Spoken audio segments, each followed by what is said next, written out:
Le rythme me plaisait pas. Fait que là, c'est là que tu commences à réfléchir à autre chose. Puis bon, est venue l'idée, tu sais, de me lancer comme travailleur autonome.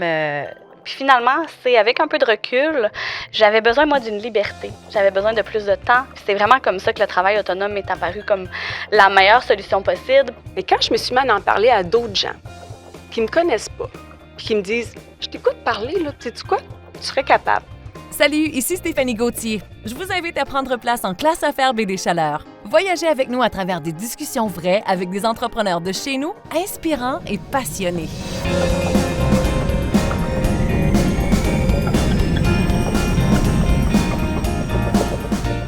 Bonjour tout le monde, merci d'être avec nous aujourd'hui. On parle d'être travailleur autonome ou solopreneur, comme j'aime le dire aussi. C'est vivre de sa passion, c'est vivre à son rythme aussi. Pour parler de cette forme d'entrepreneuriat-là, je retrouve nos co-animatrices et entrepreneurs passionnés, c'est-à-dire Mélanie Berthelot, propriétaire du 3e lieu de Nouvelles. Bonjour Mélanie. Bonjour Stéphanie. Et Joanie Robichaud, propriétaire de Joanie Robichaud Communication et Développement Régional. Allô Joanie. Allô, allô. Contente de te retrouver aussi. Avant de plonger dans le sujet d'aujourd'hui, j'aimerais que vous vous présentiez grosso modo pour les gens qui ne vous connaissent peut-être pas et que vous nous parliez pourquoi ce thème-là résonne chez vous. Bien, je vais commencer. Je m'appelle Mélanie Berthelot. Je suis propriétaire du centre Le 3e lieu à Nouvelles. Mais aujourd'hui, j'ai l'impression que le thème touche plus le volet, en fait, pratique privée de ma profession de travailleuse sociale. Donc, je pense que c'est ça qui va prendre peut-être plus de place aujourd'hui. Joanie? Je suis consultante et stratège en communication, spécialisée avec les réseaux sociaux. Je suis moi-même travailleuse autonome depuis 3 ans déjà, donc la thématique est tout à fait à point, je pense. Est-ce que vous êtes toutes les deux heureuses d'avoir fait le saut? J'ai souvent entendu l'expression « sauter dans le vide », mais récemment, un travailleur autonome me disait « sauter dans le plein ». Est-ce que c'est ce que vous vivez? C'est beau, ça. Trouvez-vous? Oui. Ah ouais? oui, vraiment. Définitivement, c'est probablement une des meilleures décisions que j'ai prises. Parlez-moi des éléments déclencheurs qui ont mené au fait que vous êtes maintenant travailleur autonome. Mélanie? Bien, moi, j'ai travaillé pendant 20 ans dans un hôpital psychiatrique sur la Rive-Sud de Montréal. Puis, j'aime toujours dire à la blague que, tu sais, j'étais certaine, moi, que j'allais faire ma vie, ma carrière complète là, dans cette institution-là. Je m'y plaisais vraiment beaucoup. Fait que c'était pas dans mes pensées de croire qu'un jour, tu sais, j'allais faire autre chose que ça, jusqu'à ce que, à un moment donné, le réseau de la santé a subi quelques pressions, puis j'avais moins de fun. C'était pour moi, moins confortable, le rythme ne me plaisait pas. Fait que là, c'est là que tu commences à réfléchir à autre chose. Puis bon, est venue l'idée, de me lancer comme travailleur autonome, comme dans ma profession de travailleuse sociale. Puis entre-temps, on est déménagé en Gaspésie. Dans le fond, la pandémie est arrivée. J'avais déjà tout préparé mon projet pour la Rive-Sud de Montréal. J'avais trouvé mon local. J'étais inscrite à une formation qui était obligatoire. Tout mon setup était fait. Et la pandémie est arrivée. La formation est annulée. Le local a été vendu, puis tout mon projet est tombé à l'eau. Mais heureusement, quelques mois plus tard, je déménageais en Gaspésie. Fait que toute la réflexion que j'avais eue, était déjà faite. T'sais. Fait que quand je suis arrivée ici, pour moi, c'était clair que c'est ça que j'allais faire. Je voyais les opportunités je voyais, possibles. Oui, puis tout le monde me disait, il y a tellement de besoins dans la région. C'était vraiment une bonne idée.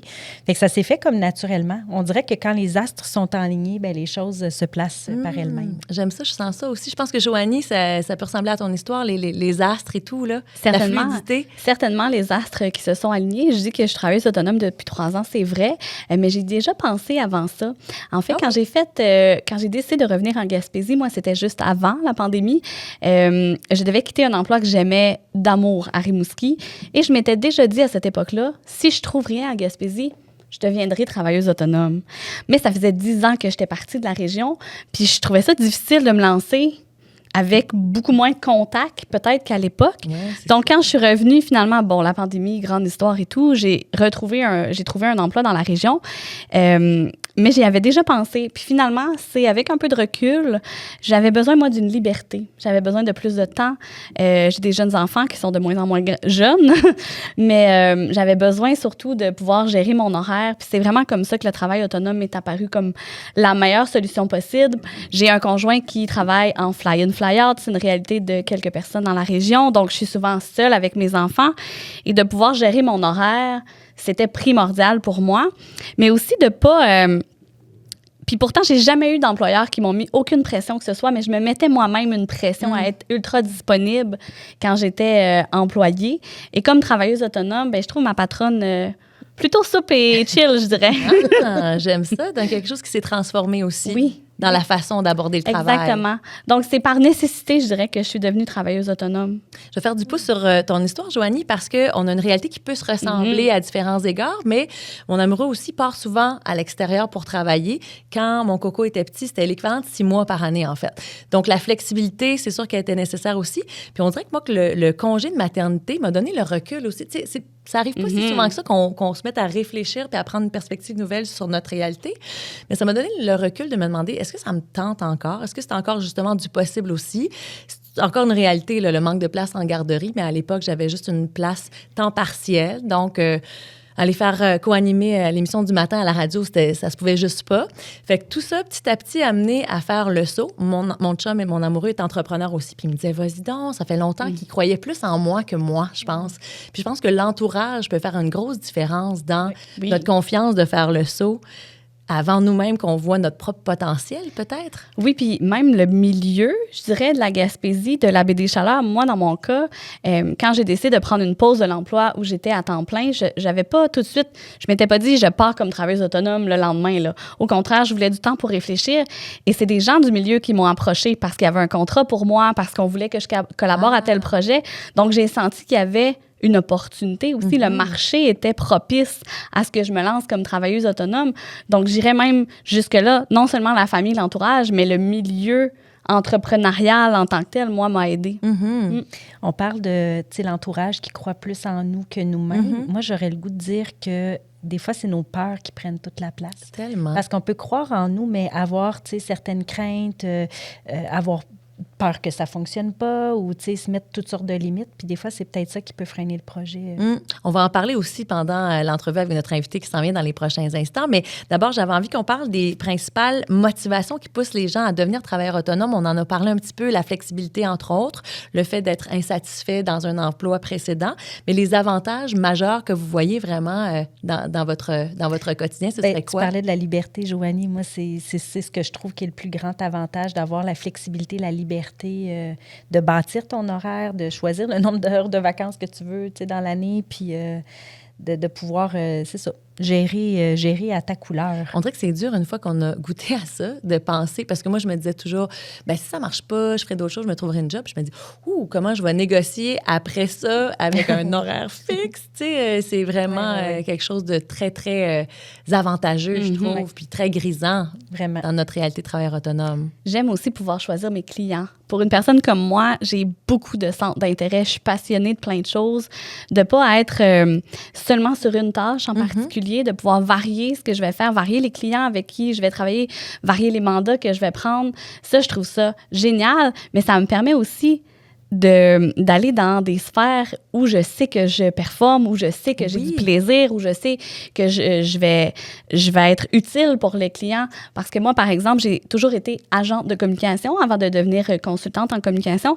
C'est sûr que je faisais des tâches comme agente de communication qui sont pas ma passion en communication, pour pas nommer les relations publiques, notamment. Mais là, j'en fais pas parce que c'est pas ce qui me motive. Pour moi, c'est avantageux. Pour les clients, c'est avantageux aussi, là. Est-ce que tu as toujours choisi tes clients, même dans tes premières années de pratique de travail autonome? Oui, je suis ultra privilégiée, je le dis souvent.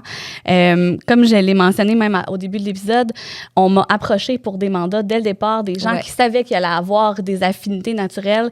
Et j'ai toujours eu cette chance-là depuis. Mais je le dis quand même, étant dans la situation que je suis, mon conjoint a un bon emploi qui nous permet de bien vivre, de manger. Je veux dire, jamais j'ai l'obligation de prendre un client parce que mes enfants doivent manger, par exemple. Ça, c'est un privilège que j'ai, que je reconnais. Mais ça fait en sorte que, que j'ai toujours pu choisir les mandats sur lesquels je travaille. Donc, je trouve ça merveilleux de pouvoir y aller avec mes intérêts, justement. Mélanie? Ben, je t'écoute, Joanie, puis là, je me questionne. Est-ce que moi, parce que, en fait, dans ma pratique privée comme travailleuse sociale, la porte est ouverte à tout le monde. Je me spécialise pas en rien en particulier. Puis, j'aime me considérer comme une généraliste, malgré mes 20 ans en psychiatrie. Dans ces années-là, j'ai touché évidemment tout le spectre de la maladie mentale, mais j'ai touché aussi tout le spectre des problèmes sociaux possibles, allant des problèmes familiaux, des problèmes relationnels à la toxicomanie, la prostitution, l'itinérance, les tentatives de suicide. J'ai vraiment...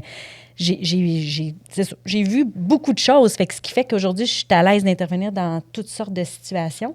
Fait que je suis pas la spécialiste de rien, mais je suis une bonne généraliste. Fait que j'ai pas l'impression, moi, que je cible tant ma clientèle. Puis j'aime cette diversité-là, vraiment.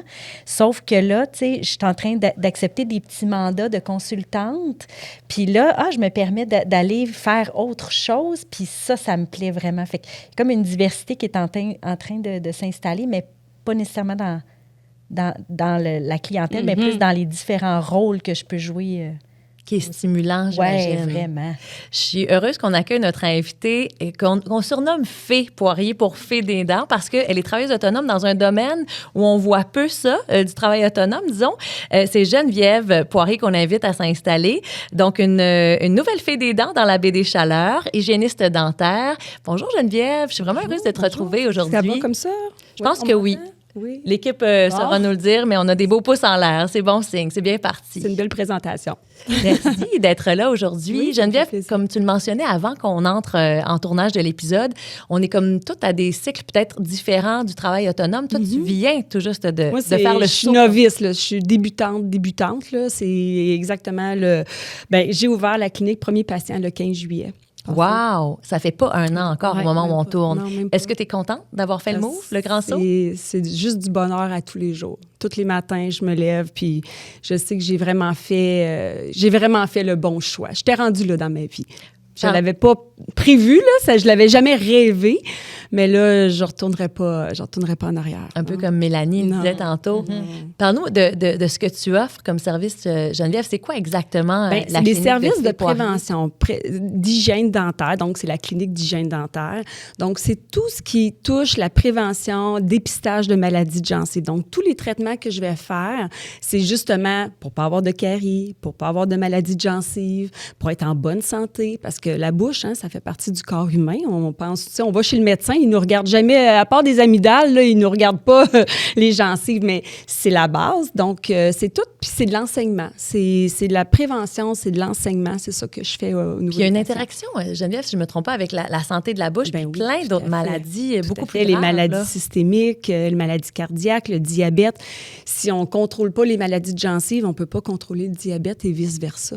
Donc, la bouche, ce qui est passionnant, ce qui me passionne encore là-dedans, c'est que c'est le portrait du corps humain. Ça a beaucoup, pour moi, ça a beaucoup, beaucoup d'indices. Je ne fais pas de diagnostic, je ne suis pas médecin, mais on voit beaucoup de choses. Puis, vous travaillez en collaboration avec des dentistes aussi. Bien, il faut, puis il faut le faire pour la population. Donc, oui, je suis en pratique autonome. Il n'y a plus de dentiste avec moi, mais il faut avoir une bonne collaboration avec les cliniques dentaires traditionnelles où il y a des dentistes. Il faut avoir une communication pour pouvoir partager parce qu'un coup que ces gens-là, je constate quelque chose, il faut les référer. Il faut que ces personnes-là aient des soins. Absolument. Donc, puis ça permet à des gens qui n'avaient peut-être pas de place chez les dentistes parce que c'est très contingenté, disons. Oui, c'est très occupé. Puis nous, ici, dans la région, je suis privilégiée dans le sens qu'on est très chanceux d'avoir... J'ai une bonne relation avec les dentistes, que ce soit à Carleton, à Bonaventure, à New Richmond. J'ai ce privilège-là. Formidable. Tu disais tantôt que tu n'avais jamais rêvé à ça. Ça a été quoi, toi, ton élément déclencheur? Et là, ça a été un long processus, puis je vais vous surprendre. Il a fallu que je me rende à plus aimer mon métier. Ce métier-là. Ce métier-là. À me dire... Je suis allée au bout de ça, j'ai tout donné, je m'éloigne de mes valeurs, je m'éloigne de ma mission première. Puis ça a été le post-COVID. Je sais que le COVID fait beaucoup de choses, mais on a été 3 mois en arrêt de travail, nous, les hygiénistes, parce qu'on n'était pas considérés essentiels au départ. Fait que j'ai pu juste m'arrêter, puis rien faire, puis regarder, puis tout repenser à mes 29 ans de carrière. Puis là, j'ai fait, je suis tannée. Fait que j'ai pris une pause. J'ai complètement arrêté le domaine. Puis... Tu as fait d'autres choses, hein, ben pendant oui, ce temps-là, parce ben que oui, ton conjoint... Ben oui, j'étais allée travailler à la ferme Bourdage, donc moi, je dis toujours, j'étais hygiéniste dentaire, lui, il travaille dans la terre. Fait que non, on fait des... Mais j'ai quand même resté contact humain, service à la clientèle, mais là, après 2 ans, j'ai fait comme, oh, ça me manque. Là, je pense qu'un coup, puis là, je voulais le faire autrement, à ma façon, plus tranquillement, prendre le temps que j'ai besoin avec mon patient, puis faire 10 patients par jour, des heures qui étaient épouvantables. Donc, j'ai décidé de revenir à mes valeurs premières, puis à ma mission première, qui est de faire la différence. Fait que c'est tranquillement, pas vite, bien, tu te mets à en parler, puis là, les gens disent, ben oui, tu serais capable. Puis là, ben ça germe. Puis à un moment donné, ben tu dis, ben go, je le fais. Est-ce que tu avais un entourage qui était justement soutenant, toi aussi, qui croyait en toi? Ma mère est davantage? entrepreneur, là, elle est esthéticienne. Moi, j'ai 49, fait que ça doit faire 40 ans qu'elle a 49 ans qu'elle est esthéticienne, 40 ans qu'elle a un commerce. Fait que j'ai baigné là-dedans. Ça a été mon premier emploi avec ma mère. Ensuite, mon conjoint. J'ai des amis. Mais je pensais pas devenir avoir une entreprise parce que c'était pas possible. Ça a été à partir de septembre 2020 qu'on a pu justement avoir l'autonomie, la pratique autonome des hygiénistes dentaires. C'était pas possible. Donc, j'en rêvais pas. Mais oui, les gens autour j'ai baigné là-dedans. Fait qu'à un moment donné, je me suis dit, ben moi aussi. Mais moi, contrairement à ce qu'il disait, oui, ton conjoint dit go. Ta mère te dit, hey, vas-y, t'es capable.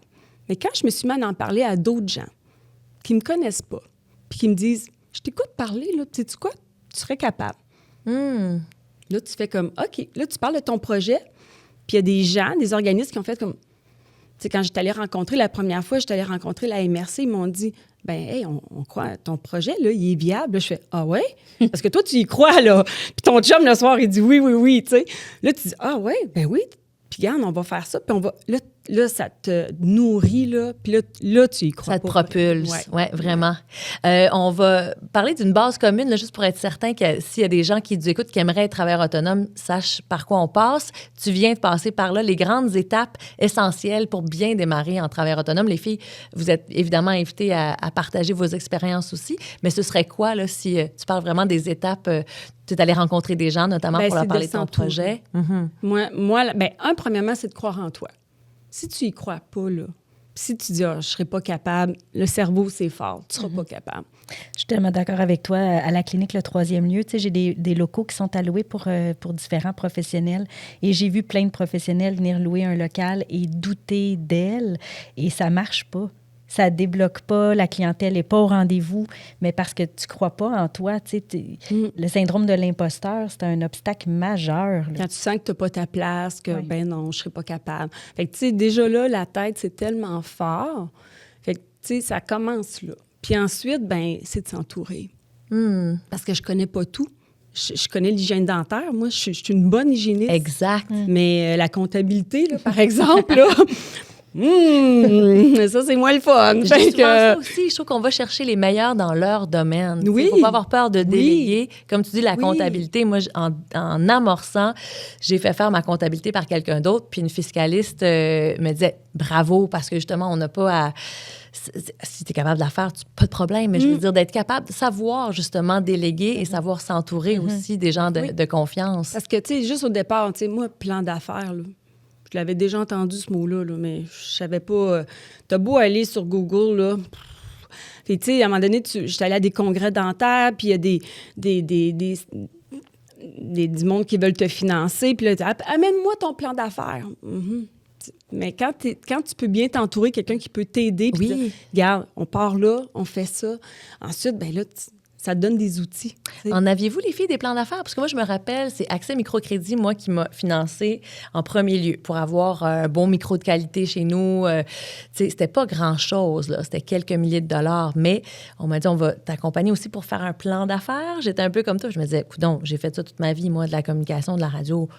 Pourquoi je ferais un plan d'affaires? Mais finalement, j'avais vraiment besoin de me questionner, de m'orienter. Est-ce que ça vous a fait un petit peu la même chose? Moi, pas du tout. Non? Non. Moi, je me suis lancée sans voir... Bien, le plan était dans ma tête, là, mais non, j'ai pas eu à faire un plan d'affaires. Puis c'était pas nécessaire, visiblement, dans ton cas. Non. J'ai pas eu besoin de faire un plan d'affaires conventionnel. Je dirais, j'en ai fait un il n'y a pas si longtemps pour du financement, mais tu sais, ça fait 3 ans que je roule. Par contre, il y a certaines étapes du plan d'affaires que j'ai quand même faites. J'ai quand même évalué le marché, par exemple. Moi, je suis allée prendre des cafés avec des filles qui travaillent dans le même domaine que moi, parce qu'il y a beaucoup de collaboration en communication, tu le sais, Stéphanie. Fait que je suis allée prendre des cafés, puis les personnes m'ont dit, ah ben oui, ben moi, justement, je suis bookée complètement pour les 3 prochains mois, puis voici combien je charge. Fait que là, ça me donnait une idée pour pouvoir établir mes tarifs. Tu sais, il y a beaucoup de collaboration puis de partage d'informations. Fait que c'est plus de ce côté-là que j'ai pris le temps de faire ça, mais en même temps que j'ai lancé mes services. Là. J'ai pas fait ça avant. Non, je fais ça exactement. C'est un peu au fur et à mesure que j'ai développé ça. J'en ressentais pas nécessairement le besoin, tout simplement. Toi, Geneviève, tu dis que tu as été accompagnée pour ce passage-là. Oui. Est-ce que tu as trouvé ça utile après coup? Moi, oui. Ça me sécurisait. Mais je n'aurais pas pu le faire toute seule. Au départ, là... Puis qui t'a aidé? La MRC. La MRC. Oui. Anthony, je te remercie. C'est comme, tu sais, des fois, dans la vie, quand on dit qu'il faut bien s'entourer, avoir un mentor, quelqu'un qui est calme, quelqu'un qui sait t'écouter, tu sais, ça prend ça. Ta famille, c'est sûr qu'ils t'aiment puis qu'ils ils vont te dire que t'es bonne, que t'es capable. Mais un coup que t'es bonne puis t'es capable, tu commences où? Comment tu fais? Puis juste te sentir... Tu sais, c'est comme un enfant qui apprend à marcher. Tu sais, à un moment donné, maman est là, tu sais, elle est pas loin, l'enfant le sait, il tombe, mais c'est pas grave, tu sais, il se relève. Mais c'est comme ça, partir en affaires. C'est vrai. Tu sais, tu te sens que si il y a une journée que c'est plus difficile, que tu comprends pas, ils peuvent juste te donner une explication à qu'est-ce qui va se passer, les étapes à faire. Là, OK, on fait ça, t'appelles l'entrepreneur, OK, mais au bout de la ligne, c'est moi qui le faisais, mais j'avais quelqu'un qui était pas loin. Qui validait. Moi aussi, j'ai besoin de ça, j'apprécie ça. Allais-tu renchérir, Joanie? Ben non, en fait, je trouvais ça super intéressant d'entendre Geneviève parler, puis je me rends compte que moi, j'ai une bonne compréhension des acteurs locaux parce que j'ai travaillé dans ces milieux-là, j'ai travaillé à la MRC, fait qu'on dirait, je savais qu'ils seraient là, peu importe, même si je les avais pas contactés. Je pense que ça m'a aidé à me sentir en sécurité, de savoir que la SADC existe, qu'est-ce qu'elle fait, de savoir que le CLD, le CLD, mon Dieu, la MRC, c'est plus le CLD maintenant, Accès Microcrédit, je les connaissais, ces acteurs-là. Déjà, juste de les connaître. Tu sais que s'il y a besoin, exactement, tu pourras aller mais cogner à c'est ces vraiment portes-là. pas le cas de tout le monde. Non, ben non, absolument pas. Vraiment pas, effectivement. Fait que je trouve ça génial, justement, de t'entendre parler. Je trouvais ça super intéressant de voir à quel point ça t'a aidé. Puis c'est vrai que les gens... c'est probablement partout, mais je trouve que particulièrement ici, les gens sont tellement aidants. Ben, je ne sais pas si c'est en région. Là, je n'ai pas parti d'entreprise. Ben, ma mère en a fait une. Ma mère est dans l'Outaouais. Mais j'ai une collègue qui est hygiéniste qui a parti son entreprise dans l'Outaouais. Puis quand j'y parle de mon cheminement, elle me regarde, puis elle en vient quasiment les yeux dans l'eau. Elle est envieuse. Elle dit, c'est tellement solidaire. Tu sais, je pense pas que j'aurais eu cette aide-là dans des grands centres comme... Puis je sais pas, c'est mon opinion. Peut-être c'est ton que oui, expérience, mais où il y en a, mais c'est moins accessible peut-être. Ouais. C'est plus... ici, c'est très enveloppant. C'est très humain. C'est très humain, c'est ça. Je suis contente de vous l'entendre confirmer. On peut percevoir ça des fois, mais se demander. Mélanie, ça me fait penser, c'est une question à toutes encore une fois, mais justement, on parle de bien s'entourer. Comment est-ce qu'on bâtit ça, un réseau solide? Comment est-ce qu'on va chercher des premiers clients? Toi, par exemple, tu parlais d'un déménagement en Gaspésie. Oui. On connaît peut-être moins la communauté, justement. Est-ce que... Oui, bien moi, quand je suis arrivée, c'était la pandémie avec les restrictions, puis les couvre-feux et tout. Fait que c'était pas super facile pour créer des liens dans la communauté. Ouais. Fait que quand j'ai démarré ma pratique, je me suis créé un petit bureau à la maison. Puis, tu sais, j'ai rien besoin, moi. Là. J'ai pas besoin de matériel, une chaise. Puis c'est moi, mon outil de travail. Fait que c'est facile. Fait que de créer une page Facebook, de les porter des cartes d'affaires dans les CLSC, dans les cliniques médicales pour me faire connaître. Ça a été ça, là, les premières étapes à faire pour me lancer en affaires. Puis là, après ça, ben là, les gens commencent à appeler. Puis là, l'agenda se remplit. Puis je les recevais chez moi, tu sais. Puis je faisais mes rencontres. Et là, tantôt, tu parlais, Geneviève, du rythme, là. Moi, c'est tellement ça, là, de prendre le temps. Puis de ne pas être à la course avec une pile de plein de monde qui souffrent, qui ont besoin d'être vus, puis de sentir l'urgence. Là, je prenais le temps à mon rythme. Avec la personne. Oui, ça, pour moi, ça a été ça, l'élément le plus important. Puis, bon, là, au début, c'était la lune de miel. J'étais euphorique tellement de mon bonheur. Oh mon Dieu, c'est incroyable, c'est incroyable. Puis là, bien, le temps passait et je me suis sentie toute seule, vraiment comme toute seule dans mon salon. Là. Isolée, là. Je peux pas échanger, me nourrir de d'autres personnes. Puis, fait que, bon, OK, définitivement, je suis une fille d'équipe. Fait que faut que je réfléchisse à comment je peux faire pour m'entourer. Puis là est venue la question de comment je peux faire pour m'entourer. Puis là, j'ai acheté le bâtiment dans la municipalité de Nouvelle et j'ai eu l'idée d'ouvrir une clinique multiprofessionnelle pour partager un lieu commun avec d'autres professionnels, même si on ne partage pas un même client, tu sais, comme je le faisais auparavant à l'hôpital, bien, au moins, on partage un lieu commun, on peut prendre un café le matin en arrivant, on se fait des 5 à 7 d'équipe. Fait que ça, pour moi, là, j'ai trouvé la bonne recette. Bien, c'est un beau pari qui est quand même audacieux, je trouve. Bravo. Oui, quand même. C'était très audacieux parce que cette bâtisse-là, comme elle était, j'ai déjà raconté ça dans la saison 1, mais comme cette bâtisse-là, elle était inoccupée depuis très longtemps, elle n'était pas finançable. Fait que moi, ma maison de la Rive-Sud de Montréal que j'ai mis en vente, bien, j'ai pris l'argent et je l'ai mis là, tu sais. J'ai all-in, là. Le risque était... Il fallait que ça marche, là, parce que j'avais tout mis mon patrimoine dans cette bâtisse-là. Mais c'est le plus beau move que j'ai fait de ma vie, là, vraiment. Bien, tu sais, je vous entends parler, puis bien s'entourer, je pense que c'est ça qu'on retient. Dans mon cas, moi, j'ai rapidement eu besoin, pas nécessairement comme toi, Mélanie, où j'avais pas besoin de côtoyer des gens au quotidien. Je suis bien dans ma solitude à la maison, mais de côtoyer des gens numériquement. Tu sais, moi, c'est ça que j'aime. Donc, rapidement, j'ai fait des contacts avec des gens qui travaillent dans mon milieu à l'extérieur de la région, qui ont agi un peu comme des mentors, en fait, qui m'ont parlé de leur façon de faire du travail autonome dans le monde des communications numériques, qui m'ont coaché de certaines façons. Autant des gens à l'extérieur de la région au début que même des gens dans la région. Quelque chose que je fais, moi, maintenant, avec les gens qui se partent en communication numérique dans la région. Est-ce que c'était des gens, excuse-moi, Joanie, de t'interrompre, mais que tu connaissais après ma barre ou tu es allée vers des gens que tu trouvais inspirants dans leur façon de faire, puis tu leur as simplement posé tes questions un peu naïvement en disant, ben s'ils me répondent pas, au pire, mais... Un peu des deux. Il y a des gens que je connaissais personnellement, là, des entrepreneurs, je pense entre autres à Maud Lavoie de Nitro à Rimouski, a bâti des sites web depuis presque 20 ans déjà. Moi, j'ai habité à Rimouski, on s'est côtoyés. Une générosité incroyable, Maud, quand je me suis lancée, parce qu'elle avait une expérience que j'avais pas. Mais des gens aussi... complètement au hasard que je trouvais intéressant de poser 3-4 questions sur LinkedIn pour savoir un peu comment ils faisaient. Je suis vraiment allée un peu chercher ce que moi, j'avais besoin. Oui, c'est ça. C'est pour ça que je voulais te faire dire ça en quelque sorte, parce que je me dis, il y a peut-être des gens qui nous écoutent, qui admirent des gens ou qui trouvent inspirant tel projet, mais tu sais, ça coûte pas grand-chose de juste oser. Puis la plupart du temps, les gens sont, en tout cas, moi, de mon expérience, sont contents de partager, peut-être pas tout, mais tu sais, quand même, une majorité de détails, de trucs, d'astuces, de ressources. Puis ça peut tellement te permettre d'avancer plus rapidement. Oui. Puis rapidement, je suis allée chercher un mentor aussi parce que, comme tu disais, moi, je suis une excellente communicatrice, mais je suis encore un bébé entrepreneur. Et puis, j'en ai pas beaucoup autour de moi. J'ai réfléchi à ça. Moi, je viens pas d'une famille entrepreneuriale.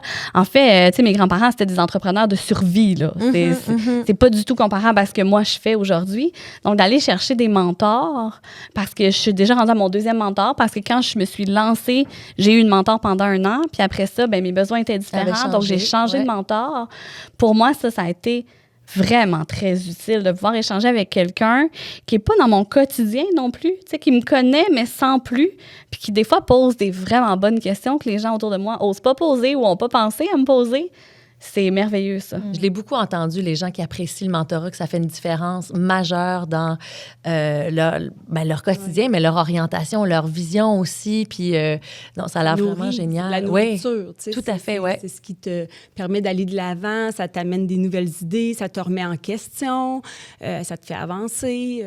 C'est comme un thérapeute, mais plus orienté vers... Tout à fait. Quand tu sais, nous, on a des colloques, des fois des hygiénistes dentaires, quand on se met à parler parler ensemble, là, c'est fini, là, on part, là, tu sais, Fait que là, ben, de plus en plus, les hygiénistes dentaires, comme vont avoir justement des entreprises, fait que là, c'est le fun d'échanger comme ça, de pouvoir dire, ben toi, tu fais quoi, comment ça fonctionne? Même avec les dentistes, tu sais, moi, j'ai mes références, je les appelle, comment tu fais ça, l'horaire? C'est sûr que j'ai une expérience de clinique privée, je sais un peu comment ça fonctionne, mais moi, j'étais hygiéniste dans ma salle, là, c'est pas moi qui... Là, présentement, je réponds au téléphone, je facture, tu sais, fait que c'est tout nouveau pour moi.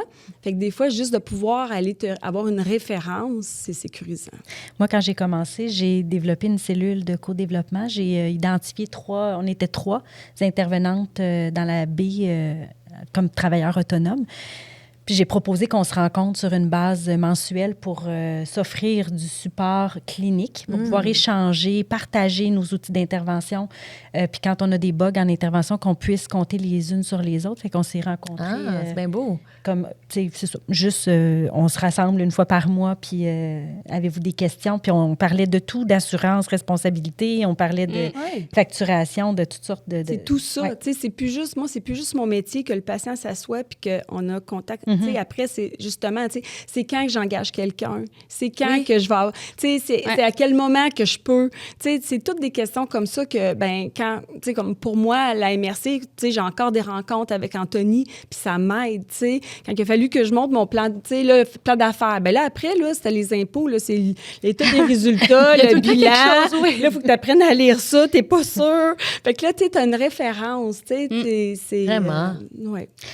C'est drôle, je t'écoute, Mélanie, puis j'ai comme l'équivalent, mais en ligne, parce que je travaille avec des gens en Gaspésie qui font plus du travail sur les réseaux sociaux, puis c'est un peu le même principe que toi. On s'est fait des rencontres avec d'autres personnes qui gèrent des communautés numériques où on prenait un dîner ensemble, on échangeait justement sur plein de réalités, là, de, mon Dieu, toi, c'est quoi tes assurances, puis comment tu réagis quand telle situation arrive, parce que c'est pas parce qu'on est travailleuse autonome qu'on doit être seul dans ce qu'on fait. Je pense que c'est surtout ça. Puis c'est de savoir s'entourer en fonction de ce qu'on a besoin. Dans mon cas aussi, c'est pas rare que je vais télétravailler avec d'autres travailleuses autonomes dans mon domaine. On se donne rendez-vous souvent à la ferme Bourdage parce que c'est tranquille des fois, surtout l'hiver, pour passer la journée. Puis on travaille, mais on peut échanger. Puis ça, c'est précieux, justement, de savoir. Oui, vraiment, absolument.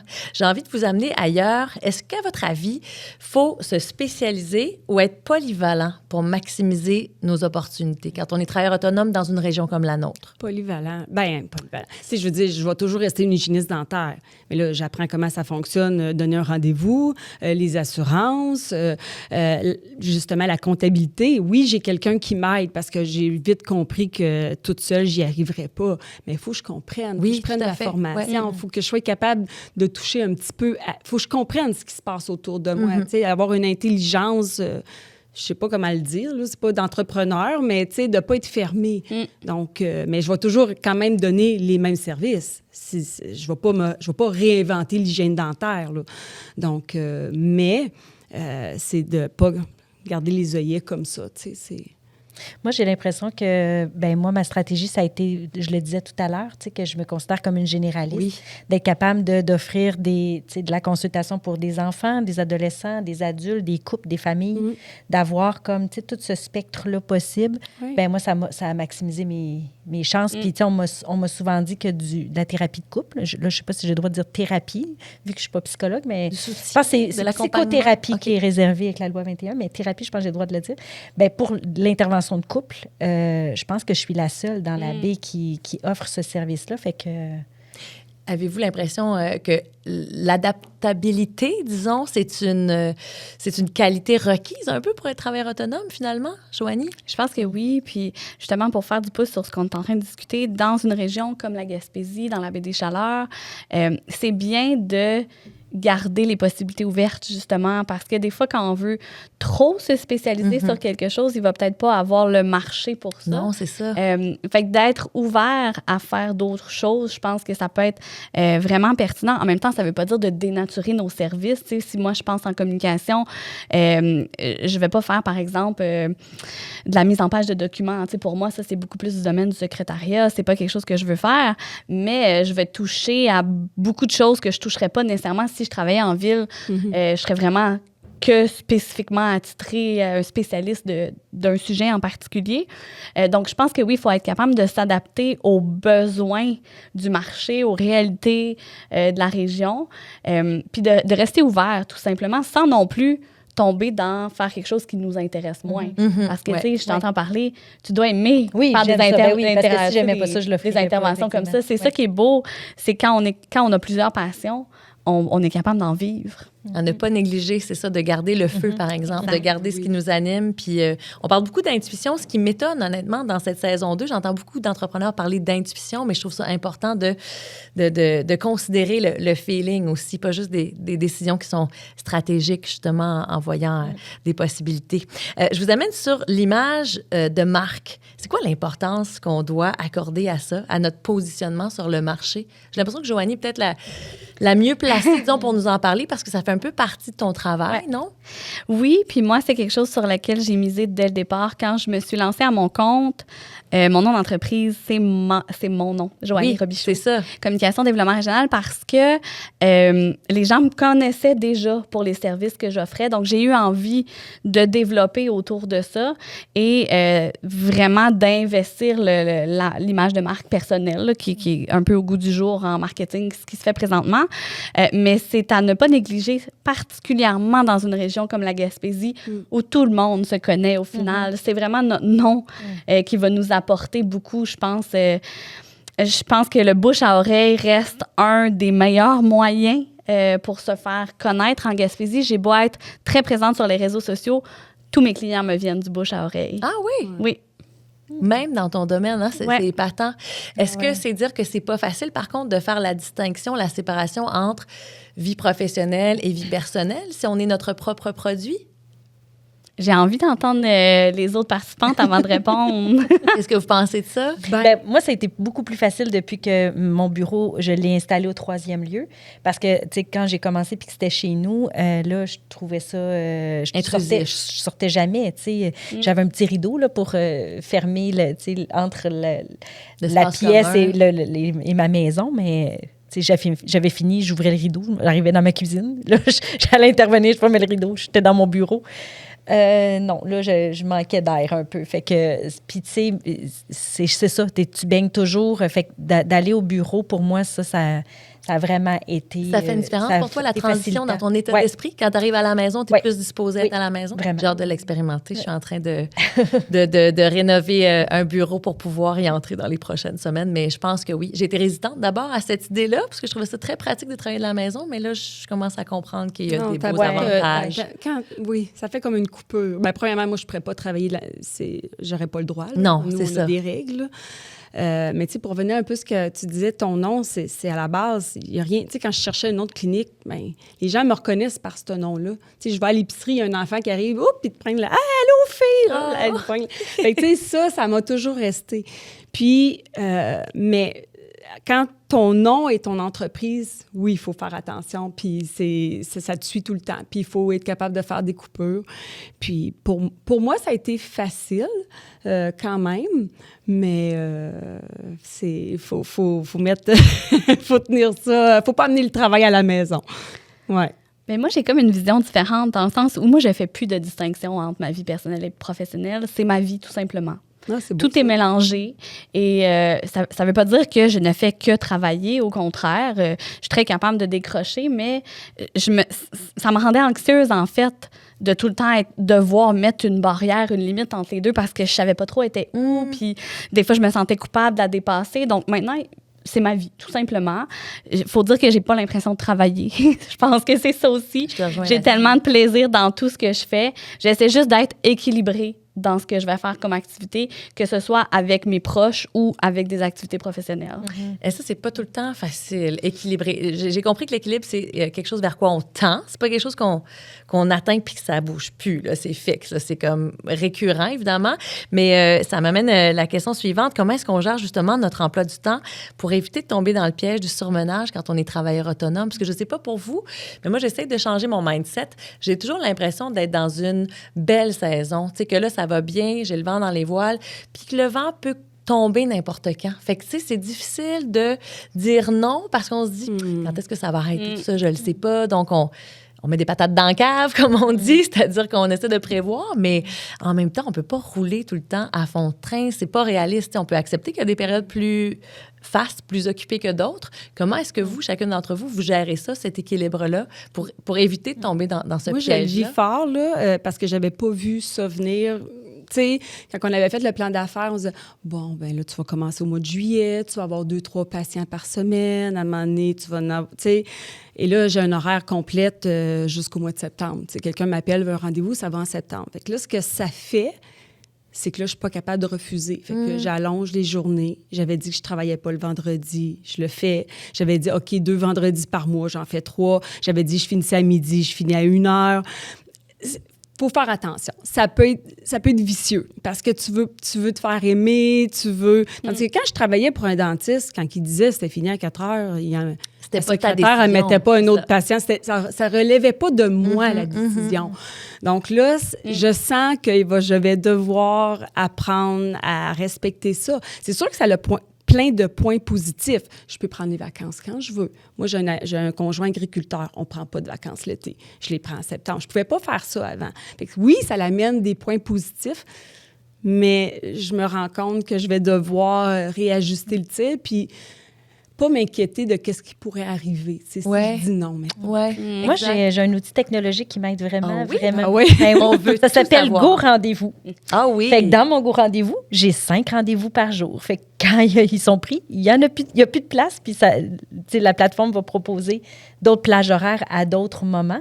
Je ne peux pas en faire plus que 5 par jour, là, sinon j'ai le cerveau dans le jello. Là. Fait que c'est ça. C'est 5 par jour, puis là, les semaines se remplissent, puis quand quelqu'un veut prendre un rendez-vous, ben, il a accès à mes disponibilités. Puis si ça va dans quelques semaines, ben, ça va dans quelques semaines. Fait que ça passe pas par moi. Avant, au début, c'était par téléphone. Oui, moi aussi, c'est par téléphone. Puis là, ça vient avec beaucoup d'empathie. Ben oui, ça fait longtemps. Puis là, t'as pas une petite plan. Puis moi, je coupe pas sur le temps avec mon patient. Donc, tu sais, si je mets 1h30, je vais pas raccourcir. C'est que c'est mes journées. Tu coupes sur ton temps à toi. Exactement. Ouais. Choisir, c'est renoncer. On m'a dit ça encore récemment, puis je me dis, ben coudonc, je suis encore en train d'intégrer ça, mais effectivement, choisir de prendre peut-être un patient de plus, ben c'est renoncer. Tu sais, c'est dire oui, c'est dire non à autre chose. Fait que de tourner un petit peu la perspective, puis de voir que, ben c'est peut-être à une belle marche dont j'avais besoin ou un moment avec ma famille, ou en tout cas, Je pense que c'est un peu inévitable à un certain moment, quand on se lance en travail autonome, de le vivre, ça, tu sais, d'étirer nos limites pour se rendre compte qu'il ne faut pas trop le faire. Moi, c'est comme ça que je l'ai appris. Je dis souvent, je ne travaille pas l'été. J'ai travaillé un petit peu l'été passé, mais je ne l'ai pas repris de client cette année, même si je l'aime d'amour, ce client-là, tu sais. Fait que c'est comme en l'essayant, puis en se disant, finalement, ça le fera pas. Essai-erreur. Mais je dis souvent, je me répète souvent, l'univers n'aime pas le vide. Il y a toujours quelque chose qui finit par arriver.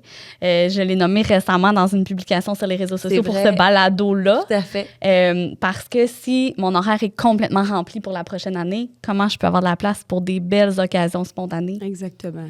On a parlé d'annule. C'est ça. Faut annuler un patient. Ça, c'est pas le fun. Oui, on a parlé de ce vide-là avec lequel on doit être confortable, avec justement David Comeau dans un autre balado sur le reprenariat, puis il disait l'importance d'accueillir cet espace-là de vide, justement, pour faire de la place à d'autres projets. Mais si on a peur de ça, on va tout de suite se lancer dans autre chose, on va peut-être rater des opportunités, ou en tout cas, tu sais, se donner le droit, mais c'est pas toujours une posture qui est facile. Tu sais, ça peut être très... Inconfortable. Oui, c'est inconfortable. Merci, c'est le mot que je cherchais.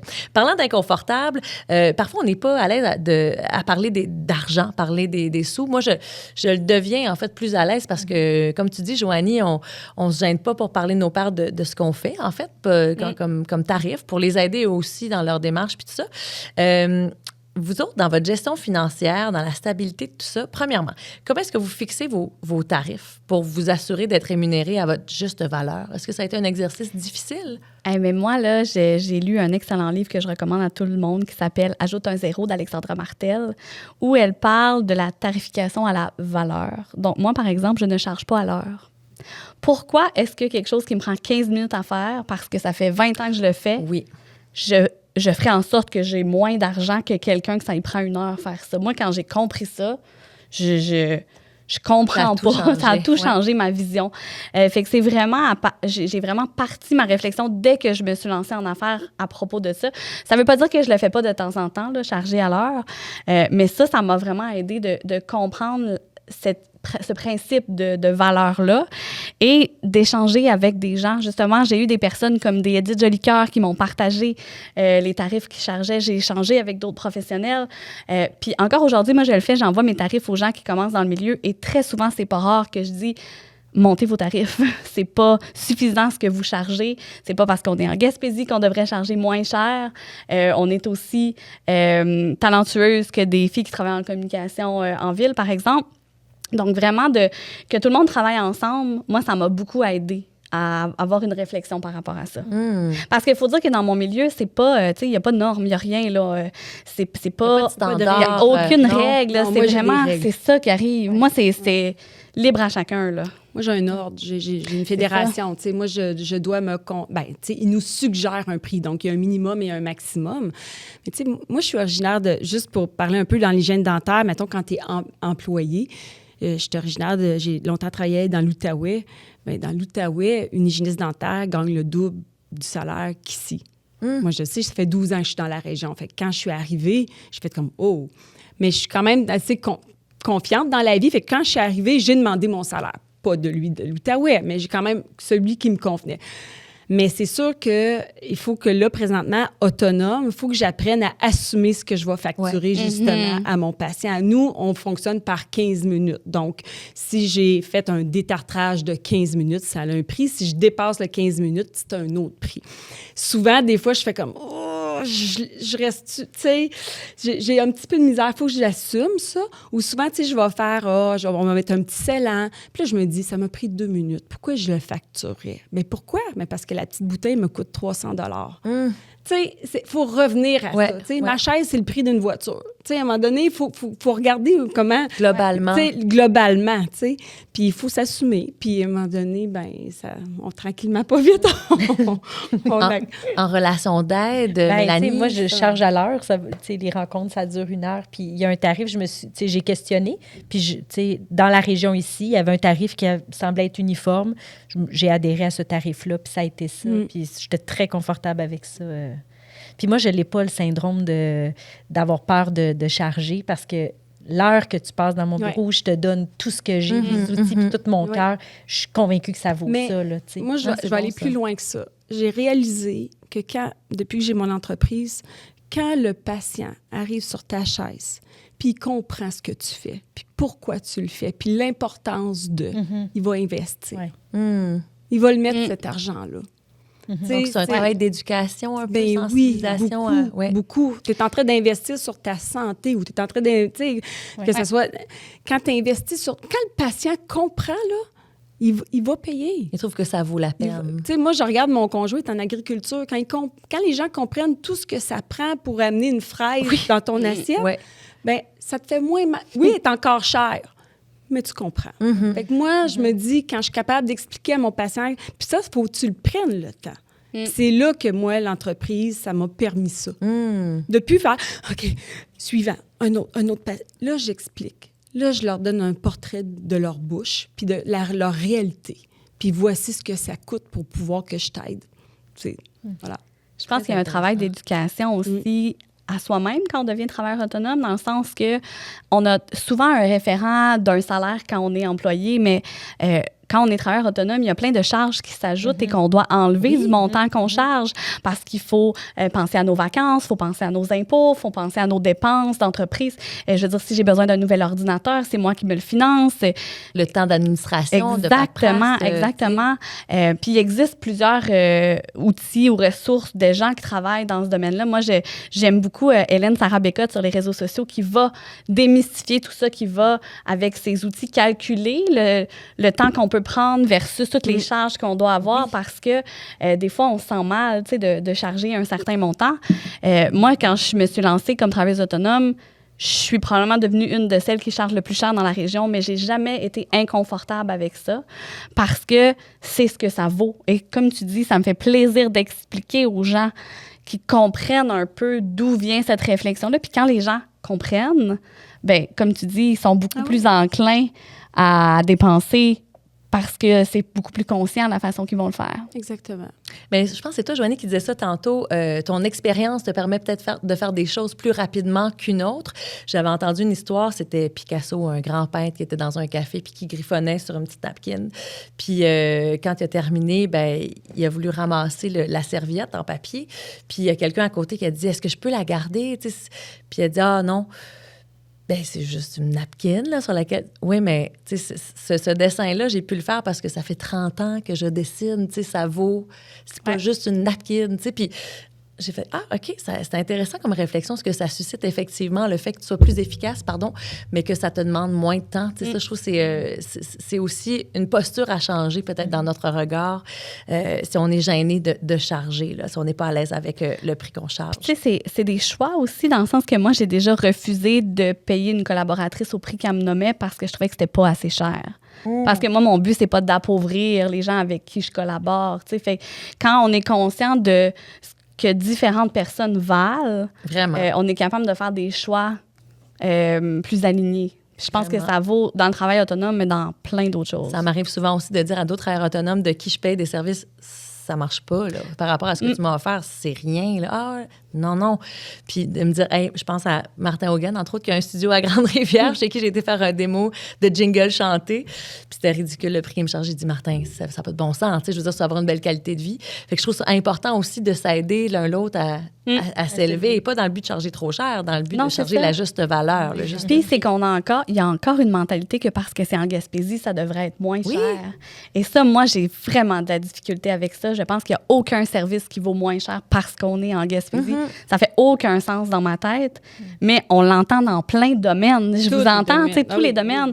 Et si on n'est pas des gens qui vont augmenter leurs tarifs pour avoir une nouvelle norme, ben on se rendra pas là. Fait que moi, c'est quelque chose que je peux pas démordre de ça. Absolument. C'est peut-être pas votre réalité, mais je sais qu'il y a des gens qui nous écoutent, qui soit veulent ou sont des travailleurs autonomes, qui pensent à ça, l'irrégularité que ça amène, le fait de pas savoir à l'avance, généralement, donc des revenus, comment est-ce qu'on prévoit les périodes creuses, même si vous avez peut-être pas expérimenté nécessairement ça. Est-ce que vous avez des stratégies ou des suggestions peut-être? Bien, moi, c'est la diversité qui vient pallier parce que, je suis aussi impliquée dans un organisme communautaire à raison de 21 heures par semaine. Fait que c'est comme si ça me met un revenu de base. Puis le reste, c'est du bonus. Puis, plus il y a de bonus, plus c'est le fun, mais, j'ai quand même... il n'y a pas de pression, donc, pour... Non, il n'y a pas de pression. Combler les cases. Puis, la clinique, en fait, c'est ça, c'est que j'ai aussi des immeubles à revenus, j'ai le 3e lieu à Nouvelle aussi qui génère un certain revenu. Fait que c'est comme si j'ai des revenus qui viennent de... Diversification, comme tu dis. Fait que ça, moi, je le vis pas, la peur du vide dans l'agenda, parce que si ça arrive, je vais juste... je vais être quasiment contente de la petite pause que ça me donne. Des fois, ça t'amène juste... Oui, l'été, moi, c'est très tranquille. Là. En général, les gens, ils vivent moins de détresse l'été. Tout est plus facile. Fait que l'été, il y a naturellement... Au soleil, ils disent quoi? La misère est moins pénible au soleil? Ouais. C'est Aznavour qui chantait ça. Fait que moi, mais la diversité, c'est ça qui m'aide. J'ai l'impression que la planification, ça peut aider. Quand on a tendance à être un peu plus anxieux, de prendre le temps de planifier nos prochaines actions au niveau de nos dépenses, d'aller avec des choses réalistes, ça peut aider. Dans mon cas, à moi, je le redis, j'ai pas cette défi-là, merci Stéphanie. J'ai pas ce défi-là parce que justement, j'ai un conjoint qui a un salaire qui peut supporter notre famille, mais je connais des gens qui sont travailleurs autonomes, par exemple, qui vont faire ce genre de réflexion-là où ils vont planifier les 3 prochaines années, par exemple, avec des projets réalistes en fonction de ce qui peut arriver dans leur industrie. Mais après ça, c'est d'apprendre à vivre aussi avec une certaine forme d'incertitude, justement, d'apprivoiser cet inconfort-là parce que c'est rare qu'il va rester très longtemps. Et puis s'il reste très longtemps, souvent les gens vont juste se réinventer aussi. Il y a ça, je pense, qui vient avec le travail autonome. J'ai rarement rencontré des travailleurs autonomes qui n'étaient pas polyvalents ou débrouillards, là. multi-passion, comme on disait tantôt, généralement. Hein? Oui. Moi c'est l'expérience qui parle. Là, en dentisterie, ça fait 29 ans que je baigne là-dedans. On le sait que janvier, c'est un mois où il y a le plus haut taux d'annulation de rendez-vous parce que c'est après Noël, les cartes de crédit rentrent, les gens n'ont pas d'argent. On le sait aussi que c'est quand l'école commence, les parents doivent acheter. Fait que je le savais déjà d'emblée qu'il y aurait des mois plus calmes dans mon année. Puis je me suis juste dit, ben tant mieux parce que je vais prendre des vacances dans ce mois-là. Je peux le faire. Bien pensé. J'ai pas ce souci-là de prendre des vacances absolument l'été. Moi, l'été, les gens, les familles, ils aiment ça parce que ben oui. ils n'est pas obligé de me manquer de l'école pour venir. Fait que, tu sais, il faut juste regarder ça puis de dire, ben OK, dans le négatif, où tu dis que c'est plus, trouver le positif. Puis tu sais, moi, j'aime dire aux gens parce que il y a des gens qui se sont lancés en travail autonome qui m'ont approché dans les dernières années. J'aime dire aux gens aussi, c'est pas parce que tu es travailleur autonome que tu peux pas être salarié ailleurs. Là. Si toi, personnellement, tu as besoin de te réconforter parce que ça te stresse tellement, prends-en une job à temps partiel, justement, qui va diversifier un peu puis qui va te permettre de pas toujours être anxieux par rapport à ta réalité. Puis peut-être qu'éventuellement, tu pourras dire, j'en ai plus besoin de cette béquille-là qui m'aide à rester plus tranquille. C'est pas un ou l'autre, ça peut être un mélange des deux aussi. Il y a une travailleuse sociale qui loue un bureau actuellement au 3e lieu, puis elle est en retour d'un congé de maternité, puis elle est revenue dans le réseau à temps partiel pour pouvoir développer une pratique privée en parallèle pour tester. Puis c'est le meilleur moment pour le tester. Puis tu sais, ça fait un effet de balancier à un moment donné. Si ça te plaît, ben tu peux de façon progressive, en venir à penser à laisser ou avoir la confirmation inverse de dire je pense que c'est pas pour moi, puis juste rester dans... Fait que ça permet de tester. Fait que tester des choses, c'est une belle stratégie. Là. Oui, c'est une façon peut-être plus confortable, justement, d'expérimenter tout ça. Ça a l'air un peu ésotérique peut-être, mais je le dis souvent, en fait, à des gens qui veulent devenir travailleurs autonomes. Fait que je me dis, pourquoi pas le dire dans ce balado aussi. Je me rappelle quand je me suis lancée, je suis allée voir mon ostéopathe, Lynn Bourdage, qui pratique plus à l'instant, mais que j'adore. Puis j'ai raconté ça, que j'avais investi, Accès Microcrédit m'avait prêté des sous, puis c'était quand même beaucoup de sous. Puis là, que j'étais comme un peu inconfortable, ça va-tu marcher? Puis elle m'a dit, OK, wow, là, on peut pas se lancer dans une aventure de travailleur autonome avec cette énergie-là, cette vision-là. Quoi qu'il arrive, si tu vas t'en sortir, tu vas rebondir, je veux dire... il y a de la créativité. Bref. Puis on dirait que ça m'a marqué. En fait, c'était plus long que ça, évidemment, son petit speech motivationnel. Mais finalement, j'ai collé sur mes écrans. Puis là, comme je vous le dis, ça peut avoir l'air ésotérique pour des gens qui nous écoutent. Mais en tout cas, moi, je trouve que ça marche. J'ai collé des petits collants abondance. Puis dans les petites périodes où je fais comme... Ouais, il me semble que j'ai fait beaucoup de grosses auditions, puis j'ai pas de retour. Puis tu sais, comme quand je commence à être moins confortable... Je le sens que ça se passe moins. Fait que j'essaie de revenir dans ma posture de confiance, en fait. C'est vraiment ça, tu parlais tantôt. C'est de la visualisation. Oui, c'est ça. C'est de visualiser. Je suis pas sûre que c'est ésotérique. Non, c'est ça. Ben, ça peut sonner comme ça. Ben, je me rends compte que tu as raison. C'est probablement de la visualisation. Puis on dirait que quand je suis en posture de confiance, je suis comme, ben voyons donc, je doutais que, tu sais, boum, boum, boum, un gros printemps. Fait que, tu sais, je trouve que l'état d'esprit joue vraiment beaucoup. Là, vous l'avez mentionné tantôt. Le cerveau, je disais tantôt, là, quand tu dis je suis capable, là, le cerveau l'entend. Moi, je crois à ça à 100 000 à l'heure. Tu sais, la suggestion que tu peux faire, quand que toi, tu y crois, quand toi, tu te le programmes fort, ça peut pas... Ben, en fait, moi, des fois, je dis, la peur de la chose crée la chose. C'est-à-dire que si tu as peur de tomber, j'ai peur de tomber, ben je vais finir par tomber. Puis tu sais, quand on est travailleur autonome, qui, à part nous-mêmes, peut croire en nous? Il n'y a personne d'autre, là. J'ai souvent cette réflexion-là parce que les gens me disent « Ah, t'accomplis beaucoup de choses. » Mais je dis « Oui, mais la différence entre moi et les autres, c'est juste que moi, je le fais, puis je le dis que je le fais. Parce que si je le dis pas, il n'y a personne qui va le dire à ma place. Je suis toute seule dans mon entreprise. Moi, j'ai aucune gêne à soumettre ma candidature pour des prix, par exemple, parce que si je le fais pas, qui va le faire? Je suis toute seule dans mon entreprise. Dans un employé du mois. Non, c'est ça. Il faut le faire pour soi-même quand on est travailleur autonome parce que personne d'autre va le faire pour nous. Puis je pense que ça vient impacter tout le reste quand on a cette perception-là, justement. Oui. On est gêné de dire « je suis bonne ». pourquoi ça marcherait? Ben parce que je suis bonne. Tu sais, l'autre fois, j'avais une discussion, puis j'ai dit, hey, je suis vraiment...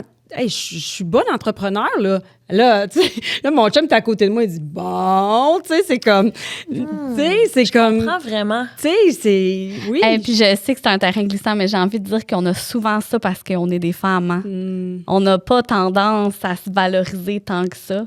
Puis moi, j'essaie souvent de me dire, si j'étais un homme, je douterais pas présentement. Ah oui, de changer ton regard là-dessus. Ouais. Je suis vraiment d'accord. Puis moi, on dirait que le syndrome d'imposteur commence juste à quitter, là, tu sais. Puis ça fait des années que je fais mon métier, mais on dirait que, je sais pas, j'avais l'impression que la fois que je serais vraiment pas bonne, les gens allaient me démasquer, puis que c'était fini, tu sais. Puis tu fais comme, mais voyons, tu sais, on est aussi humaine. Des fois, on veut tout le temps donner, comme tu dis, le meilleur de nos connaissances et de notre cœur, mais tu sais, ça se peut des fois qu'on soit pas nécessairement à 100%. Puis, bref, juste se donner le droit aussi, mais d'être capable de nommer quand on est bonne, c'est vraiment important. Puis ce que tu mentionnais, est-ce que j'ai compris que ton chum faisait comme bon, parce que... Enfin, elle dit, tu sais. Bon, ça vient d'elle maintenant. Non, ça, tu sais, oui. parce que, tu sais, au début, tu doutes, tu dis, ben, tu sais, quand ça commençait à germer dans ma tête, j'étais là, je suis pas sûre. Oui, t'es capable, ouais. Non. C'est un processus qui peut être lent. C'est ça. Oui. Mais un coup, j'ai réalisé que, hey, oui, je suis capable, je suis bonne. Puis, mais c'est bien, ça reste qu'il faut bien s'entourer, tu sais. Je pourrais pas tout faire ça toute seule, là, tu sais. J'y arriverais pas. Mais non, quand je me lève le matin, je me regarde, je fais comme... Oui, oui. vraiment. Mais tu sais, le doute, c'est utile. Hein? Ça nous fait s'arrêter, réfléchir, analyser, prendre des bonnes décisions. Mais un coup que tu as fait ton analyse puis que tu décides que tu avances, bien là, pas de doute. Là. Il n'y a plus de place pour le doute. Ouais. Le courage, c'est pas l'absence de peur, c'est de le faire même quand on en parle. doute. C'est exact, parce que la peur, c'est, moi c'est ça qui me challenge. Là, écoute, moi, quand je suis arrivée il y a 12 ans à Gaspésie, puis j'ai laissé une job qui se faisait 5 ans, j'étais hygiéniste là-bas, je lâchais tout, je m'en venais en Gaspésie, le monde dit « Ah ouais, tu trouveras jamais de job en Gaspésie. » Là, j'étais là, ah ouais, regardez-moi aller, là. Tu sais, c'est vrai, là. Tu sais, à un moment donné, ben, c'est ça, c'est la confiance en toi. Quand toi, tu y crois, quand tu le sais. Puis des fois, il faut laisser place, comme tu disais, à que ça fait pas comme, tu sais, c'est pas, tu t'en allais comme ça, puis à un moment donné, oups, ça prend une autre tendance, puis c'est correct. C'est juste il y a tellement plein de choses intéressantes de ce que vous venez de dire, mais comme les trajectoires d'avion, on m'a expliqué ça souvent.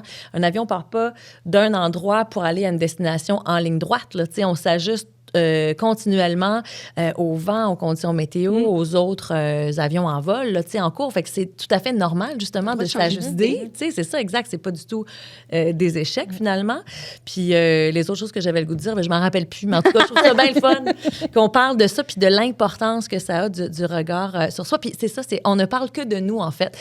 J'ai souvent dit ça, mais je trouve ça important de se rappeler ça. Les gens, il faut faire attention à qui on partage nos rêves, en fait, parce que oui, il y a des gens qui nous encouragent, mais il faut faire attention de ce qu'on capte aussi des autres, parce que les gens, probablement, Geneviève, qui t'ont dit « tu ne pourras pas trouver de job », c'est les gens qui ont des pensées limitantes, puis qui, eux, n'osent pas se propulser dans leurs rêves, se lancer dans le vide. Fait que ça parle peut-être de leur expérience, leur peur, leur croyance, pas de toi, tu sais. Mais des fois, ça vient nous brasser, par exemple. Moi, mes enfants, quand ils étaient tout petits, puis qu'on souffle sur le gâteau, tu sais, fais un vœu, là. Moi, j'ai toujours dit à mes enfants, fais un vœu à haute voix. Dis-le. Hey, moi aussi. Parce que tu le sais pas, il y a peut-être quelqu'un autour de toi qui va l'entendre puis qui va t'aider à le réaliser. Puis moi, c'est ça que j'ai fait quand je suis partie en entreprise. À un moment donné, tu sais, j'ai beau le penser dans ma tête, dans mon cœur. Là, tu commences, tu en parles à ton conjoint, à ta mère. À un moment donné, il faut aller plus loin que ça. Là. C'est comme je te dis, les autres, ils croient en toi, là, ils t'aiment. Là. Mais là, il faut que tu en parles. Puis à un moment donné, plus tu en parles, plus là, tu trouves des gens autour de toi qui vont t'aider à t'amener là, qui vont t'élever. Fait qu'un rêve, un souhait, là, c'est pas dans sa tête que ça se passe. Faut j'aime le dire. Ça, je vais garder ça. Ah oui, moi, à chaque année, je souffle mes bougies puis je dis mon vœu. À haute voix. Oui. On a parlé de le dire, justement, nos bons coups, Joanie. On parle de marketing, de visibilité. La présence en ligne pour un travailleur autonome, est-ce que c'est capital, essentiel? Je pense que ça dépend vraiment de l'industrie. Ça dépend du domaine. Je pense qu'il y a des domaines que c'est indispensable d'être en ligne. Le mien, par exemple, c'est difficile de faire autrement.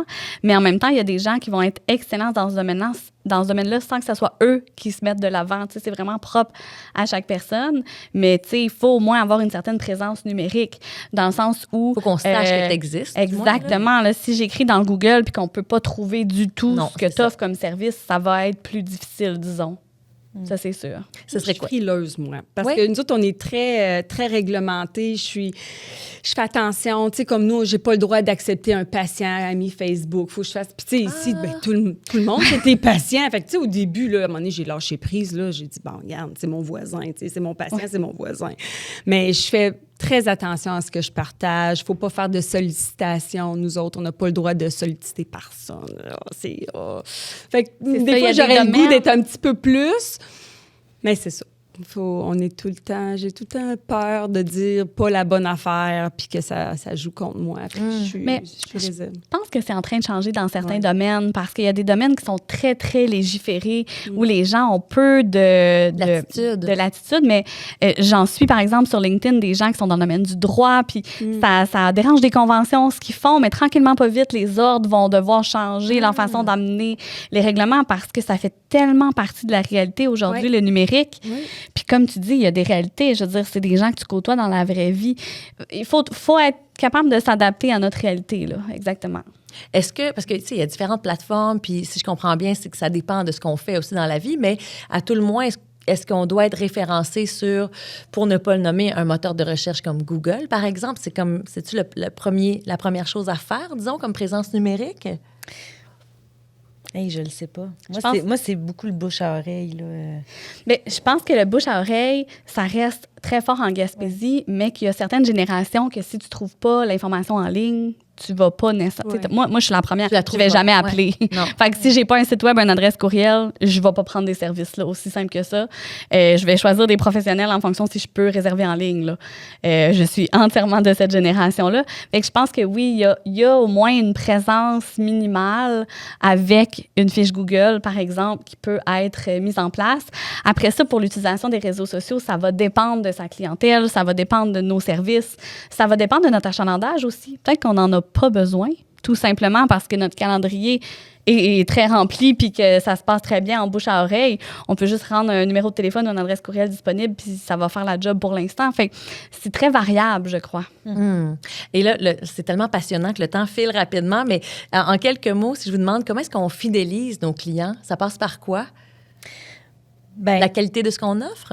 Oui, moi, je pense que oui. Là. Dans mes suivis, moi, je veux toujours que ça colle aux besoins du client. Fait qu'il n'y a pas de recette. Là. C'est-à-dire que si quelqu'un a besoin de 2, 3, 4 rendez-vous, puis qu'au-delà de ça, on a fait le tour du jardin, la personne se sent outillée, puis elle va mieux, c'est parfait. Là. Tu me rappelles quand tu auras besoin. Puis ça se passe. Des mois plus tard, les gens rappellent ou reprennent un rendez-vous parce que là, il y a un creux de vague, ça va pas. Fait que s'ils ont aimé mon approche, s'ils ont aimé l'expérience, ils vont revenir. C'est l'expérience. Ça, moi, je dis toujours, ça commence au téléphone. Le premier contact, on parle, les gens arrivent, l'ambiance. Moi, j'ai axé beaucoup sur un endroit chaleureux, que les gens se sentent bien. Tu sais, qui aime ça aller avoir j'allais dire, je suis un dentiste, parce qu'on est habitué de dire un dentiste, mais déjà là, les gens n'aiment pas ça. Fait que là, moi, c'est comme ça que j'ai fait en sorte là, que les gens se sentent bien. Puis après, c'est le service. Est-ce que quand tu suis tes valeurs, ta mission, quand tu es toi, quand tu es sur ton X, les gens le sentent, le savent. Puis là, après, moi, c'est plus l'éducation. Je vais prendre le temps de bien leur expliquer, de leur montrer que ça me tient à cœur, leur santé bucco-dentaire. Puis là, ils vont revenir. Ils reviennent. Puis c'est la plus belle publicité parce qu'après, moi, je dirais que c'est surtout de bouche à oreille. Là. Ah, va la voir, je t'ai envoyé ma sœur, puis là, dans l'épisode de l'achat local, on parlait d'expérience client. Je pense que ça s'applique dans tous les domaines. L'expérience client, comme tu le mentionnes, c'est l'expérience que les gens vont avoir. Les clients qu'on a, ça va être les meilleurs ambassadeurs qui vont parler de nos services. Et j'oserais même dire, les gens avec qui on ne fait pas affaire, moi, je m'assure que même les gens que je ne prends pas comme clients, ils ont une excellente expérience. Parce que même s'ils ne vont pas avoir utilisé mes services, ils vont me référer quand même. Parce que juste les échanges qu'on va avoir eus va les avoir marqués. Fait que, ça passe vraiment à tous les niveaux, cette expérience client-là, même avec pas juste des clients. J'ai vécu quelque chose, il y a une nouvelle clinique d'hygiène dentaire qui rouvre à Grande-Rivière. Fait que j'ai beaucoup de patients dans mon horaire, puis là, ils m'appellent, puis ils annulent. Ou il y en a des nouveaux qui m'appellent, puis là, quand je regarde, « Oh, vous êtes de Grande-Rivière, est-ce que vous savez que... » Tu sais, c'est pas que je les veux pas, mais Moi, là, une de mes missions, c'est d'avoir des soins bucco-dentaires accessibles. Ouais, je veux pas que la maman parte avec 3 enfants, 1h30, 2 heures de route pour s'en venir à un rendez-vous puis repartir en plein hiver, là, quand elle a une clinique juste à côté. Fait que des fois, juste leur dire, ils sont tellement contents que j'ai eu quelqu'un qui m'a envoyé, genre, mon frère reste à Bonaventure, je vais te l'envoyer. Parce qu'elle m'a dit, merci de me le dire, je le savais pas. Vraiment. La transparence. Oui, tout ça. Puis j'ai des patients qui viennent de là, puis on dit non, on continue, on va faire la route pour venir te voir. Fait que c'est tout ça. On pourrait continuer à en parler pendant des heures. Si je dis, mettons, les grands défis des travailleurs autonomes, pour ceux qui n'ont pas fait le saut encore, ce serait quoi, vous pensez? Moi, je dis que là, présentement, je suis dedans, là, c'est famille, vie, conciliation dont on parlait. Hein? Oui, là, je suis vraiment dedans. Là, moi, ça a explosé. Puis là, je vois les rendez-vous. Puis là, je veux prendre du temps. Je coupe dans mon temps. Puis, tu sais, je le faisais à la base pour ça, pour pas m'épuiser. Tu sais, moi, je dis tout le temps, moi, ma mère, à 70 ans, elle travaille encore. Puis elle est passionnée. Elle se lève le matin avec le grand sourire. Mais moi aussi, à 70 ans, je voudrais encore, peut-être pas à 50 heures semaine, mais le faire. Fait que si je veux ça... Perdurer dans le temps, Perdurer dans le temps, bien, il faut que je m'occupe de... C'est très dur physiquement, nous, notre métier. Donc, si je veux le faire, il faut que je fasse attention. Fait que ça va être mon défi. Ouais. Tu sais, je dis souvent, en anglais, ils disent « work hard, play harder ». Ben, c'est ça aussi, c'est d'apprendre à... Moi, j'essaie de prendre plus de congés plus intensément que je travaille intensément. Parce que c'est pas une habitude que j'avais du tout, là. Tu sais, j'enchaînais les sprints constamment, mais ça finissait par ressembler à un marathon. Puis je le dis souvent, moi, je suis pas de marathonienne. Fait qu'après mes sprints, parce que c'est beaucoup des intervalles, des périodes où je travaille plus intensément, je dois prendre du temps pour moi, pour me reposer. C'est une des raisons pourquoi, ben moi, je prends mes étés au complet. Ben aussi parce qu'on est en Gaspésie, là, je me dis, ça fait pas de sens de pas en profiter. Mais c'est ça, apprendre justement cet équilibre-là entre ce qui nous convient comme période où on travaille puis période où on relaxe, parce que, ben là, les vacances sont plus dans une convention collective, sont plus, tu sais, c'est nous qui décidons, puis on a souvent tendance à couper là quand on réfléchit pas nécessairement ou que on veut tellement... Tu sais, on est tellement passionnés, des fois, c'est ça qui arrive, mais moi, un très bon conseil qu'on m'a donné, c'est, puis je pense que tu as eu le même, Stéphanie, on est notre propre produit quand on offre des services, quand on est travailleur autonome. Fait que si on prend pas soin de nous, on pourra plus continuer. Il n'y a plus rien qui fonctionne. Mais moi, tu m'inspires, franchement. Je sais pas si je vais prendre tout mon été off, mais je vais vraiment lever le pied. Puis tu vois, tu viens de me donner le goût de me prévoir des choses qui sont nourrissantes pour moi. Après des petits blitz, des fois, quand moi, je travaille la fin de semaine, je marque dans mon lundi, repos. Mais des fois, je suis tentée de mettre quelque chose parce que ça déborde. Non, repos, là, tu sais. Donc, quand tu as une activité nourrissante de prévu, ben là, tu as vraiment quelque chose, tu sais, tu seras pas... Exact. Mais je dis ça, là, mais c'est loin d'être parfait, mon application. Mais déjà, de le dire, je pense que ça m'aide énormément. D'en parler aux autres aussi. Des fois, quand, tu sais, exactement. On dit, OK, elle aussi. Puis là, qu'est-ce que tu fais, toi? Oui, c'est ça. Si elle le fait, elle, moi aussi, je vais le faire. Absolument, ben, moi, j'ai pris l'habitude de me faire des wish lists 2 fois par année. Une à la fin du mois d'août pour l'automne. Fait que sur cette wish list-là, je mets ce que j'ai le goût que mon automne, à quoi je veux qu'elle ressemble mon automne. Qu'est-ce que je veux qu'il y ait dans mon agenda durant l'automne. Fait que l'automne passé, ben je me disais, un petit géodôme là, sur le Mont-Saint-Joseph. Il me semble qu'un petit week-end, ça serait le fun. Puis j'aimerais ça voir des spectacles. Puis j'aimerais ça aller faire du vélo de montagne à Québec. Puis j'aimerais ça ci, puis j'aimerais ça, puis j'aimerais ça. Puis là, ben, après ça, ben go! On le fait, là. On le fait. Fait que j'ai réservé un géodôme, Estéco cabine, j'ai fait du vélo de montagne. J'ai vécu mon automne de rêve, là. J'ai regardé la programmation à New Richmond, là. Je pense que je me suis booké 8 spectacles. J'ai acheté 8 billets. J'avais des spectacles quasiment toutes les 2 semaines, là. Puis j'ai eu un automne culturel incroyable. Fait que je vis ma vie de rêve, mais parce que je l'ai planifié. Il n'y a pas beaucoup de vide, par exemple. Là, je réfléchis. Peut-être que c'est pas si parfait. Mais encore là, c'est ça. Les discussions comme ça sont faites pour ça, s'inspirer justement, puis se questionner nous-mêmes suite à avoir entendu l'une ou l'autre. Et c'est pratique. Geneviève, on termine l'entrevue avec un petit questionnaire éclair, des questions en rafale auxquelles on te demande de répondre le plus rapidement possible. Je suis prête. C'est-à-dire de façon brève. C'est quoi la pâte à dents que tu utilises chez toi? Remine. Pardon? Remine. Remine? Est-ce qu'on peut acheter ça quelque part? C'est suisse, en passant, c'est pas des États-Unis.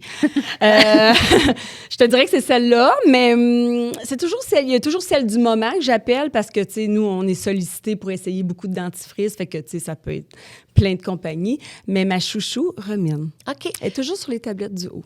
Puis est-ce que c'est vrai que les pâtes à dents qui disent blanchir les dents, c'est pas bon? ça blanchit pas, ça peut retarder des taches. Ah, OK. C'est abrasif. C'est ça. Je m'étais fait dire que c'était abrasif. OK. Ton premier emploi, je pense que tu nous l'as dit tout à l'heure. C'est ça. J'aimais pas ça.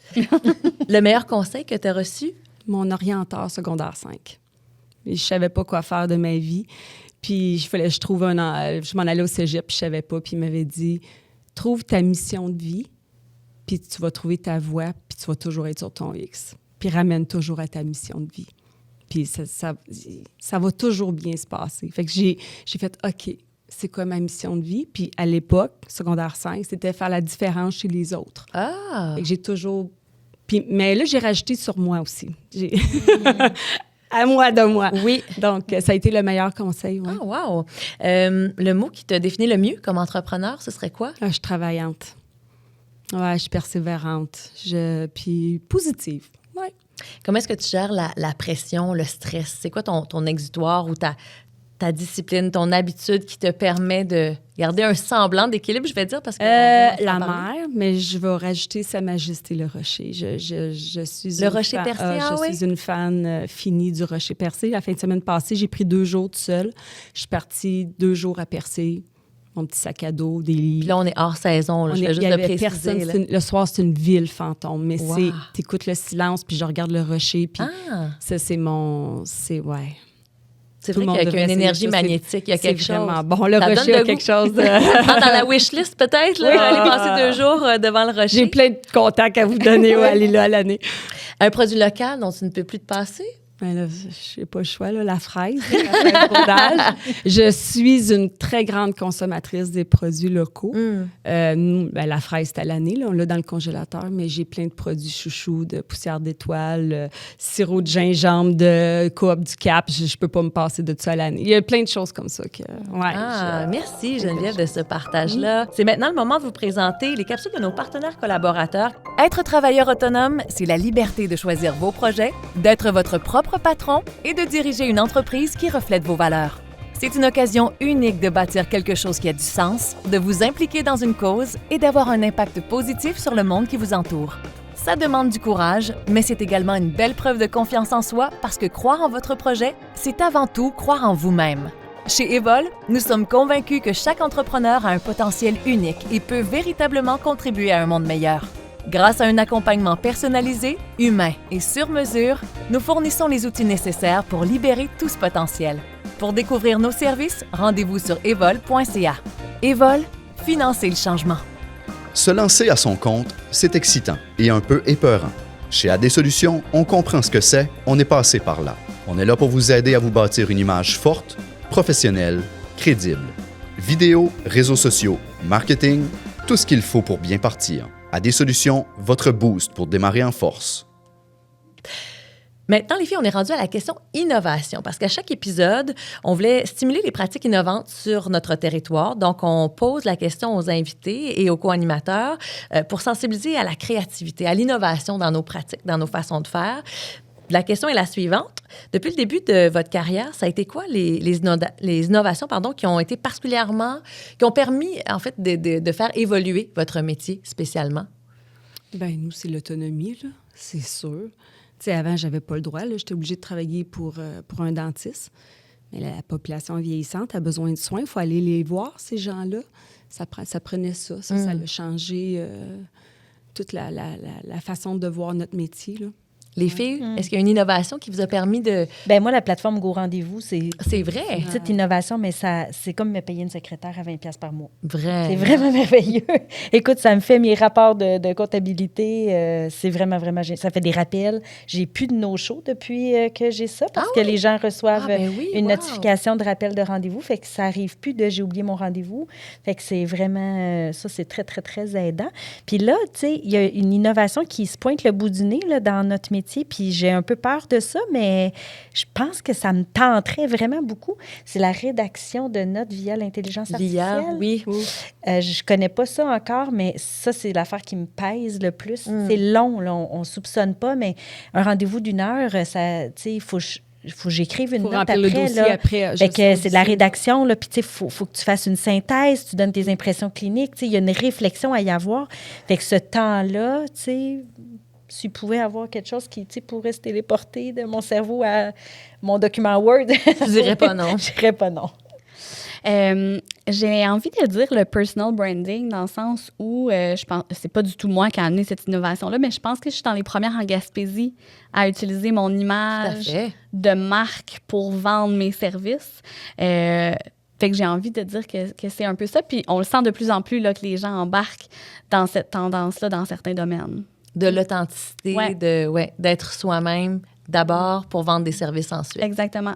Hey, merci les filles de ces partages super riches. Je sens qu'on aurait pu... on peut continuer à 5 à 7 après, mais c'est juste qu'on n'a peut-être pas le temps parce qu'on a tous des rendez-vous et une occupation. Donc, je remercie évidemment notre invitée, Fée Geneviève Poirier, qu'on peut rejoindre, en tout cas, quelque part à l'automne. C'est sûr que Google, j'ai une page Facebook. C'est facile. Et pour un rendez-vous quelque part à l'automne, là, si je comprends bien, on est rendu là. Oui. Merci énormément d'avoir pris le temps. Puis bon succès dans cette nouvelle aventure entrepreneuriale. Merci à mes super co-animatrices, Mélanie Berthelot, Joanie Robichaud. C'est toujours un bonheur d'être avec vous. Et on vous invite en fait à écouter notre prochain épisode. On va parler de mentorat. On a abordé le sujet en compagnie d'Émilie Chicoine et Mélanie Berthelot, justement. Et notre invitée, ce sera Chantal Bourdage, qui est une mentor très appréciée. Alors, manquez pas ça. À la prochaine. Ce balado est une initiative des MRC Avignon et Bonaventure en collaboration avec Evol et le Fonds d'engagement social Inergex et une production d'AD Solutions. Ce projet est également rendu possible grâce au soutien de la SADC de Baie-des-Chaleurs, de CIeux FM, de la Chambre de commerce et d'industrie Baie-des-Chaleurs, du Fonds d'engagement social éolien Boralex, d'Accent Meubles Gustave Leblanc, ainsi que de la participation financière du gouvernement du Québec.